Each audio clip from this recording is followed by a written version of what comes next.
presente vídeo vamos a seguir analizando las consecuencias que el actual estado de alarma tiene en la tramitación de nuestros expedientes de contratación. Concretamente nos vamos a centrar en las consecuencias que pudiera tener a la ejecución de contratos de suministro y servicios que no sean de trato sucesivo. Como sabéis, el Real Decreto 463/2020, por el que se crea el estado de alarma, establece con carácter general suspensión de plazo administrativo e interrupción de término, es decir, nuestros procedimientos de contratación están suspendidos.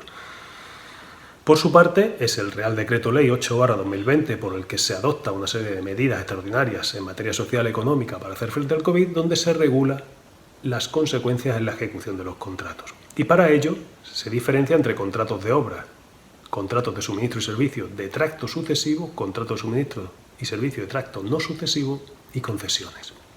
Como digo, vamos a analizar los supuestos de contratos de suministro y servicios que no sean de tracto sucesivo. ¿Y cuáles son estos?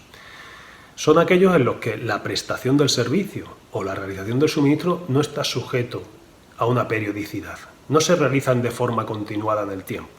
Por ejemplo, un contrato de limpieza de centros municipales, un contrato de servicio de seguridad, contratos de entregas periódicas de material de oficina o, por ejemplo, la prestación del servicio de mensajería por precios unitarios, son todo ejemplos normalmente de contratos de suministros o servicios de tracto sucesivo y los que el Real Decreto asimila en cuanto a sus efectos a los contratos de obra, estableciendo la suspensión en la ejecución.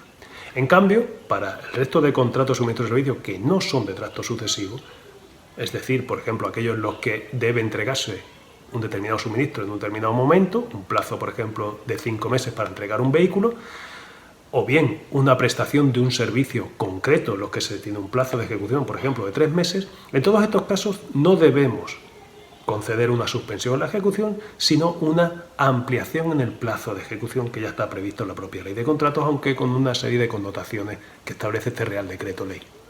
Bien, ¿cuál es el procedimiento y cuáles son los requisitos? En primer lugar, se trata de aquellos contratos en los que el objeto del mismo no haya perdido su finalidad. ¿Qué quiere decir esto?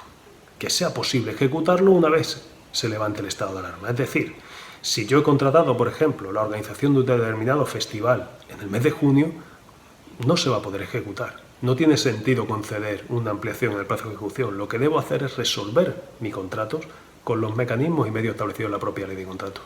Normalmente imposibilidad en la ejecución por causas sobrevenidas, con las consecuencias indemnizatorias que ello conlleve. Si es posible ejecutar el contrato, debemos conceder ese plazo de ejecución, ampliación de plazo de ejecución, siempre que se dé un segundo requisito, y es que el licitador adjudicatario muestre su compromiso de ejecutar el contrato en los términos pactados. ¿Cuál es la tramitación a seguir? El procedimiento se iniciará a solicitud del interesado y, ojo, nos dice el propio decreto, cuando incurra en demora. Pero no solo cuando incurra en demora, habrá que esperar a que se levante el estado de alarma, porque si no, ¿cómo me va a ofrecer su compromiso de ejecutarlo? ¿Y cómo le voy a conceder un plazo si aún no sé cuándo va a ser? Por tanto, la solicitud se presentará cuando se incurra en demora y cuando haya finalizado el plazo de presentación de ejecución del contrato. En segundo lugar, una vez haya presentado esa instancia, deberá haber un informe del responsable del contrato acreditando que realmente no se ha podido ejecutar por la situación generada por el COVID-19. En tercer lugar, habrá una resolución del órgano de contratación en la que se concederá la ampliación del plazo por el tiempo que se ha visto afectado por la situación del estado de alarma o uno inferior, si el licitador estuviera de acuerdo. Además, nos hace hincapié el Real Decreto Ley en que no procede interponer lógicamente penalidades, en este caso por la demora en la ejecución, pues no ha sido culpa del contratista. En último lugar, debemos tener en cuenta una nota importante, es que esta demora en el plazo de ejecución puede realizarse también para contratos menores. Hay un informe de la Abogacía del Estado que así lo manifiesta, de la manera que si, por ejemplo, yo tenía un contrato que tenía un plazo de ejecución de 7 meses y como consecuencia de todo esto se me va a ir a más de un año, en un momento dado, aunque pasada el año, ese plazo de ejecución se ha suspendido y podríamos, ¿por qué no?, tramitar una ampliación en el plazo de ejecución.